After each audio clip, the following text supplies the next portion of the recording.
Hi, everybody. I hope you're all well and excited about Christmas. Some of you are getting ready to receive your children and grandchildren or other family, or you are having grandma and grandpa visiting.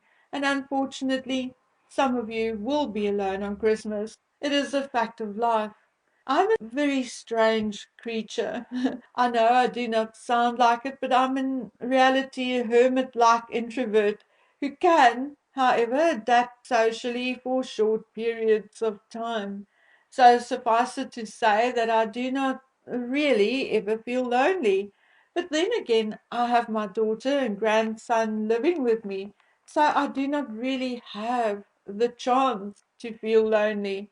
But I do on the odd occasion crave conversation with someone of my age or generation.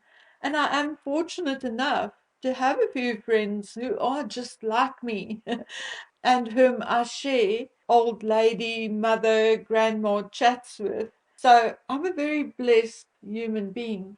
So if you feel lonely this Christmas, I want you to make a decision today to be good to yourself. Go watch Christmas lights and treat yourself to a hot toddy afterwards, or go watch a movie, not on television, but in an actual movie theater, or go to a Christmas service at whichever church you belong to. And if you can't get out, then prepare. Select your favorite Christmas music, your favorite snacks, and a good book, and snuggle in and count your blessings between every bite or every chapter. You will be amazed how many blessings you actually have once you start counting them. I'm going through a bit of a tough time myself over the last few weeks. And yes, the day before yesterday, even the dogs got into a fight, and Dragon Man tried to pull them apart when water and the broom did not help and got bitten. Oy vey. But as I sit here, I'm also so aware of not only my own predicament, but also that of so many others. And I know that saying you are not alone does not really help. It is just a platitude, something we say because we don't really know what else to say or do. But the truth is that you really are not alone. There are many across the world, just like you and me, with the same or similar or even worse problems than we are struggling with. So this Christmas, find your joy, no matter how young or how old you are, how rich or how poor, alone or not. Each of us have that one thing which makes us smile. Take the time this Christmas to find it and really enjoy it, and know that I am grateful for your existence, your support, and everything else. So, somewhere over the ether, far, far in the background, I am indeed thinking about all of you. Okay, so let's talk royal and not so royal. Firstly, I did find out about the Early Childhood Center in Nyanga, and they did have a burglary and vandalism incident, and tables and chairs were damaged and carried away by a flooding. I do not have an idea yet as to what or how much Harry and Meghan or Archwell contributed, but I also do not think they contributed as much as Meghan said they did in her report, because the school also had a number of fundraisers to collect and replace the lost and damaged. So why go to all the trouble if Archwell gave you everything you needed? I mean, I think it's a logical question. Now you see, that is the problem, or one of Meghan's many problems. Not only does she lie, but when she is not lying, she exaggerates badly. I cannot understand it. It does not make sense. She has more than 95. I will even go so far as to say 99% of us can ever hope to have. So why does she still feel the need to inflate and exaggerate all of that? The only, absolutely only explanation I can come up with is indeed mental illness. Now, I've had this debate with so many people so many times over the years, and I am still debating it. You know how mental illness is sometimes being used as an excuse for a crime, how it is often given as extenuating circumstances, and how people sometimes get lighter sentences because mental illness was accepted as an extenuating circumstance. Well, this is going to sound crazy because I've been told so many times that I'm nuts when I talk about this, but I still, to this day, do not agree or fully comprehend this particular philosophy. Look, I do have empathy. I have lived with depression all my life. I have loved someone who was schizophrenic and have seen and experienced far more in my lifetime than I should have. And to this day, I still believe that the innocent rights by far outweigh that of the perpetrator, mental illness or not. I believe that the public deserves protection as much, if not more, than the person who commits a crime, mental illness or not. I therefore apply the exact same belief to Meghan and Harry. You cannot come and tell me that an adult, 42 years old or even more, who lies about everything, big or small, who inflates and exaggerates the most benign and silliest of things, is indeed a normal person. That behavior in a 42-year-old woman is not normal. It cannot be. It isn't. It appears that she also believes her own fantasies.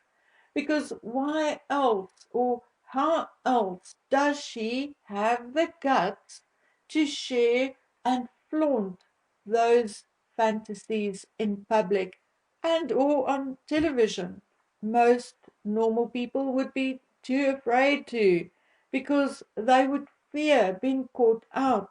So we are actually supposed to have sympathy for Megan. But in my mind, her behavior is potentially dangerous and definitely hurtful and damaging. And it is my sincere, very sincere opinion that not only the royal family but also the public need protection from her. To an extent, the same applies to Harry. The difference with Harry is that we do not really know what is causing his obvious memory lapses, his fictitious stories, and his obvious delusions. As the court quite rightly found, Harry also appeared to be oversensitive and sees slights and danger where there are none. The thing is that regardless of what is wrong with Harry, whether mental illness or substance abuse, or whether he is being manipulated by Meghan or brainwashed by gurus and quacks, it is not right and it is not fair that other people, businesses, and institutions are hurt or damaged by these behaviors. It is thus my sincere opinion that the royal family and the public at large need protection from Harry. I had someone ask in the comment section of one of my videos, how do I think removing their titles will protect the public or even the monarchy?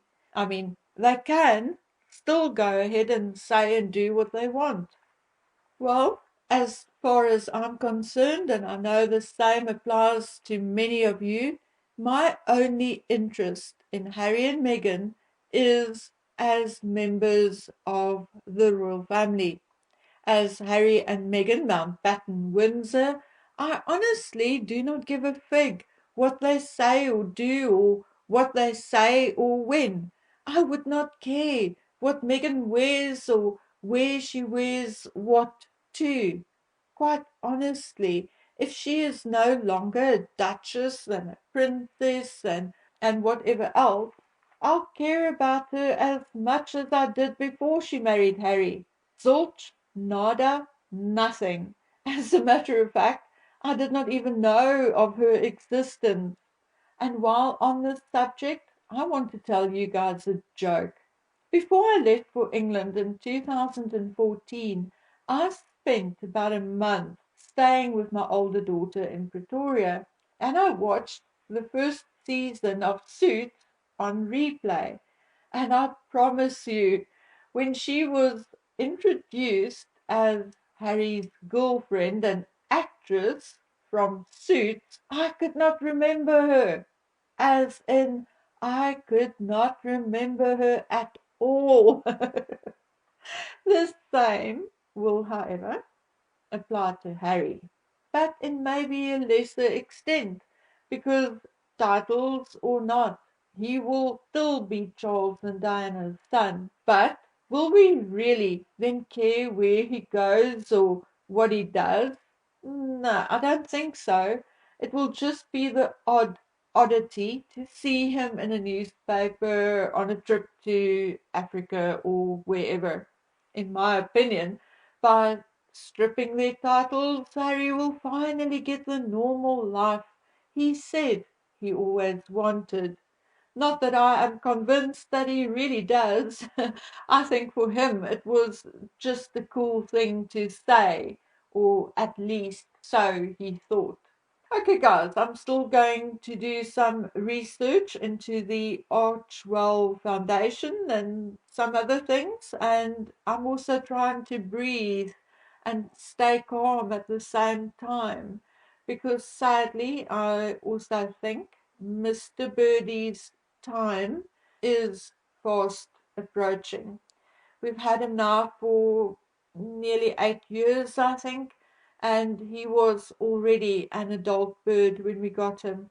He is very wonky, so I have been keeping him company and playing him some music. He does seem to like Bette Midler. I tried playing him Susan Boyle, but it did not cheer him up as much.